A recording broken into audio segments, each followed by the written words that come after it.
पिछले एपिसोड में आप लोगों ने देखा कि किस तरह से नागिन राजा रानी के सामने आ जाती है। अब ये देखना है कि क्या नागिन राजा और रानी को जान से मार देगी या फिर राजा रानी नागिन के ऊपर भारी पड़ जाएंगे। तो चलिए कहानी में आगे चलते हैं। नागिन बहुत ही ज्यादा गुस्से में थी। वह राजा रानी को बुरे तरीके से घूर रही थी।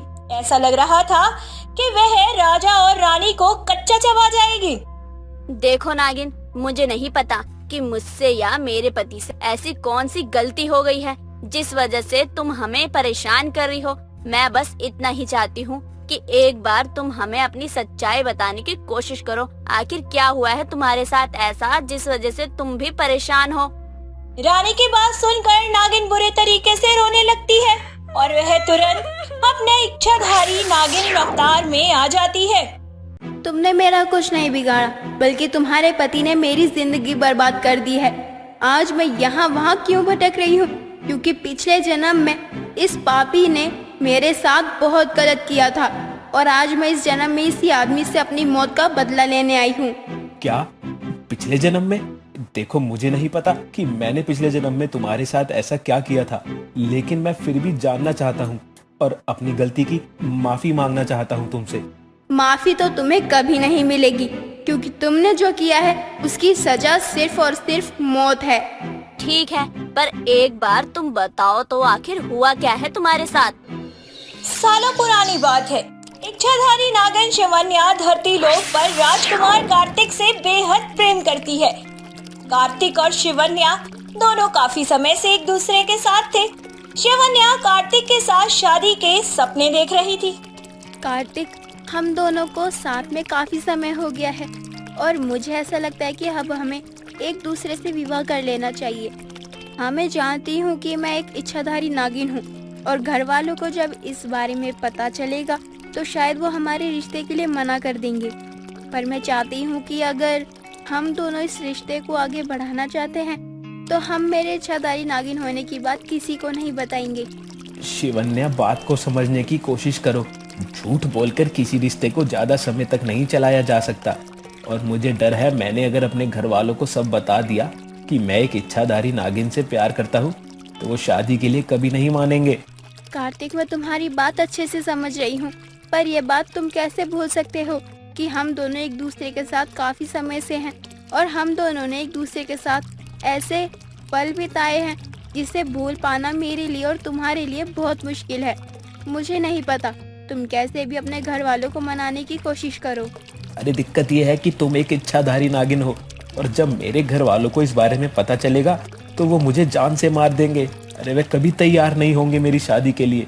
पर मैं तुमसे बहुत प्यार करती हूँ और मैं तुम्हारे बिना रह नहीं सकती हूँ। अब मुझे नहीं पता कि तुम कैसे अपने घर वालों को मनाओगे। अगर तुम्हारी शादी मुझसे नहीं हुई तो मैं खुद को कुछ कर लूंगी। तुम बात को समझने की कोशिश करो। प्रेम करना गलत नहीं है, पर वो प्रेम ही क्या जो हमें अपने माँ बाप से अलग कर दे।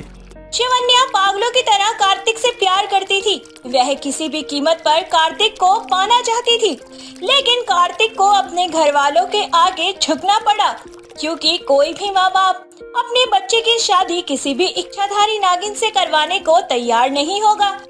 ऐसे ही कुछ समय बीत जाता है। शिवन्या और कार्तिक बार बार इसी बात को लेकर लड़ाई झगड़ा करते हैं।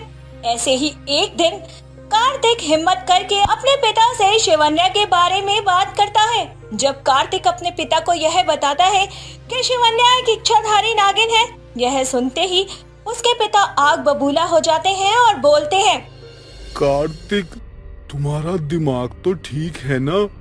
तुम्हें इस नगर में कोई और लड़की नहीं मिली क्या जो तुमने एक नागिन से प्यार किया? अरे तुम्हारी अकल पर पत्थर पड़ गए थे क्या? यह इच्छाधारी नागिन बहुत खतरनाक होती है और मैं नहीं चाहता कि तुम्हारे साथ कुछ भी गलत हो।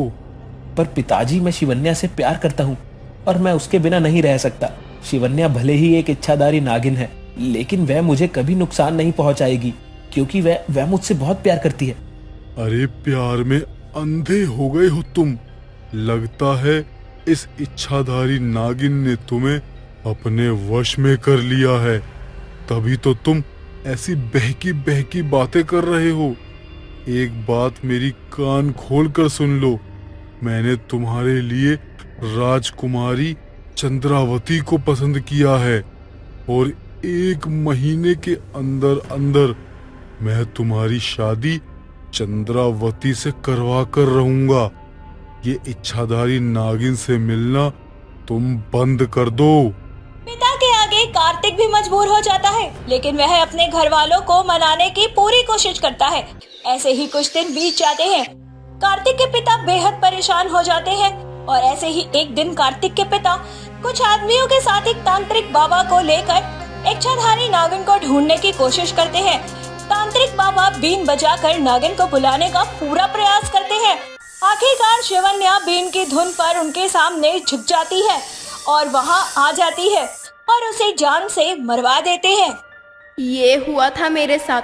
प्यार करने की सजा मुझे कुछ इस तरह से मिली थी। मैं कई सालों से कार्तिक के पुनर्जन्म का इंतजार कर रही थी और आखिरकार राजा विक्रम के रूप में कार्तिक का जन्म हुआ और आज मैं अपना बदला लेने के लिए राजा विक्रम के पास आ ही गई। बुरा मत मानना इच्छाधारी नागिन, पर मुझे नहीं लगता कि इसमें मेरे पति की कोई गलती है। इन्होंने तो अपनी तरफ से पूरी कोशिश की थी ना।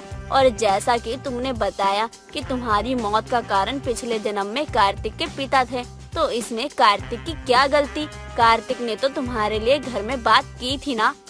यह सुनकर नागिन बुरे तरीके से रोने लगती है और वह रोते हुए रानी से बोलती है, मैं क्या करूं? मैं आज तक अपने प्यार को भुला नहीं पाई हूं, क्योंकि मैं कार्तिक से बहुत प्यार करती थी। मैंने उसके साथ कई सारे ऐसे सपने देखे थे जिसमें हम दोनों साथ में थे, पर मुझे नहीं पता था कि उससे प्यार करने की ये सजा मुझे मिलेगी। देखो, पिछले जन्म में तुम्हारे साथ जो कुछ भी हुआ वो बहुत गलत था और इस जन्म में तुम मेरे पति से जिस चीज का बदला लेने आई हो, उन्हें तो उसके बारे में कुछ पता ही नहीं है। अतीत में जो कुछ भी हुआ है उसका हमारे आज से क्या लेना देना। नागिन, तुमने भी कार्तिक से बहुत प्रेम किया था और मैं भी अपने पति से बहुत ही प्रेम करती हूँ, और दूर जाने का गम क्या होता है ये तुमसे अच्छा और कोई क्या ही समझ सकता है। ठीक उसी तरह से अगर तुम मेरे पति को मार देती हो तो तुम्हारी वजह से मैं भी तो अपने पति से अलग हो जाऊंगी ना। देखो इच्छाधारी नागिन, मुझे तो पता भी नहीं कि मैं अपने पिछले जन्म में क्या कर रहा था, पर फिर भी तुमसे हाथ जोड़कर माफी मांगता हूँ। अरे पिछले जन्म में मेरे बस में जो कुछ भी हुआ मैंने वो किया, लेकिन तब भी शायद हमारा मिलना लिखा ही नहीं था, इसलिए भगवान ने हमें अलग कर दिया। प्रेम करने का मतलब ये नहीं है कि हमें सामने वाले को पाना ही है। कभी कभी हमें सामने वाले को खुश देखकर भी बहुत खुशी मिलती है। और देखो, हम दोनों पति पत्नी कितने खुश हैं। कहीं ना कहीं मेरे पति पिछले जन्म में ही सही, लेकिन ये तुम्हारा प्यार था। और देखो आज ही कितने खुश हैं। क्या इन्हें खुश देखकर तुम्हें खुशी नहीं मिल रही है? यह देखकर नागिन की आंखों में आंसू आ जाते हैं और नागिन खुशी खुशी राजा और रानी को हमेशा के लिए बख्श देती है और बोलती है, तुम बिल्कुल सही कह रही हो रानी। प्यार करने का मतलब किसी को पाना नहीं होता, और आज अपने प्यार को ऐसे खुश देखकर मुझे बहुत खुशी मिल रही है। मैं हमेशा हमेशा के लिए यहाँ से जा रही हूँ, और तुम दोनों अपना ध्यान रखना। जीवन में कभी भी मेरी जरूरत पड़े तो मुझे एक बार आवाज लगा देना, मैं तुरंत तुम्हारी मदद के लिए वहाँ आ जाऊंगी। अतीत में नागिन के साथ जो हुआ था उसके लिए नागिन ने राजा को माफ कर दिया और हमेशा हमेशा के लिए नागिन इंसानी लोग छोड़कर अपने नागलोक चली जाती है, जिसके बाद राजा रानी बहुत खुश हो जाते हैं और दोनों फिर से एक दूसरे के साथ नई जिंदगी की शुरुआत करते हैं।